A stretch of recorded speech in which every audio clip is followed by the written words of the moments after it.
Ontem à noite recebemos uma mensagem em nosso WhatsApp de um morador da rua Amazonas, no bairro Brasília. Ele nos enviou essa foto falando que um veículo estava pegando fogo próximo à sua residência.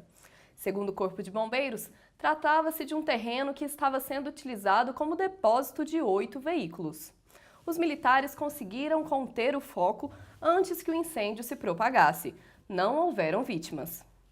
E ontem pela manhã, o Corpo de Bombeiros atendeu a uma chamada semelhante. Um veículo na rua Dr. Alberto Moreira estava em chamas. A causa ainda é desconhecida, mas o proprietário suspeita que foi criminoso. Segundo ele, o veículo ficou na porta da residência durante toda a noite. Os bombeiros de Araguari encontraram na manhã de ontem o corpo do araguarino que se afogou no Pontal do Triângulo, próximo à ponte Quinca Mariano, na última sexta-feira. O jovem de 29 anos estava pescando com o irmão e seu pai quando seu barco bateu em um tronco de árvore e ele caiu da embarcação. E a Infraero realizou nesse sábado um workshop de segurança operacional com os pilotos que utilizam o aeródromo de Araguari. Este é o segundo curso do ano com o tema. Em julho, a Secretaria de Trânsito e Transportes foi informada que as decolagens e pousos não estavam sendo notificadas corretamente à Torre de Controle de Uberlândia. Segundo informações da Infraero, em março, uma aeronave fez uma decolagem sem autorização e quase provocou um acidente com um voo comercial. Durante o curso, foram abordados temas como estrutura do espaço aéreo, regulamentação da aviação civil, plano de voo e orientações gerais. Os procedimentos exigidos, além de previstos na legislação em vigor, visam garantir a segurança da tripulação. Agora vamos falar de e-commerce. Os números do comércio eletrônico cresceram 7,4% no último ano. O número vai à contramão da situação financeira do país. Mas ainda tem muita gente com receio de fazer compras na internet. Para falar sobre isso, estamos com um convidado especialista em e-commerce e inclusão digital. Cláudio Marcelini, seja bem-vindo ao nosso estúdio. Muito obrigado pelo convite. Estou aqui à disposição dos seus telespectadores. Cláudio, a gente sabe que na internet existe muito isso de vazar informação. E quando se trata de dado bancário, a preocupação é um pouco maior. O que o consumidor tem que perceber para ele poder se proteger na hora de realizar uma compra? Então, na verdade, é isso que a gente vê por aí, essa prática que a gente conhece como phishing. O que é o phishing? Vem do phishing, pescar em inglês. Na verdade, o cracker, que é aquele hacker do mal, ele desenvolve um programa e através desse programa que ele pode te enviar através de um SMS de celular, de um e-mail, de uma rede social, muitas vezes com um link anexo. Então vamos dar um exemplo que muita gente já deve ter recebido. Olha, faça a sua atualização no sistema do banco tal.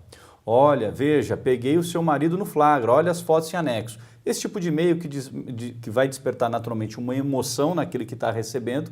E aí esse usuário desapercebido, desatento, quando ele faz o clique, por exemplo, naquele arquivo, o cracker que está do outro lado passa a sugar aquelas informações que são digitadas pelo usuário. Então muita gente pensa, olha, os crackers estão invadindo o banco. Não é bem por aí. Quem passa esses dados para o cracker é o próprio usuário que está desatento. O próprio Facebook ele já foi invadido, teve alguns dados que foram roubados já.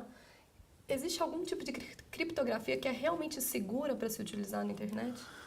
Olha, eu sempre digo o seguinte, a partir do momento que você está na rede, você está exposto para o mundo. Então, quando você coloca a sua foto, quando você coloca os seus dados, inevitavelmente vão existir riscos. Mas você também não pode esquecer que as estatísticas, mostram que muitas vezes é mais seguro, com todos esses pormenores, comprar na internet do que comprar no mundo físico. Isso numa proporção de 5 para 1. Mas isso por quê?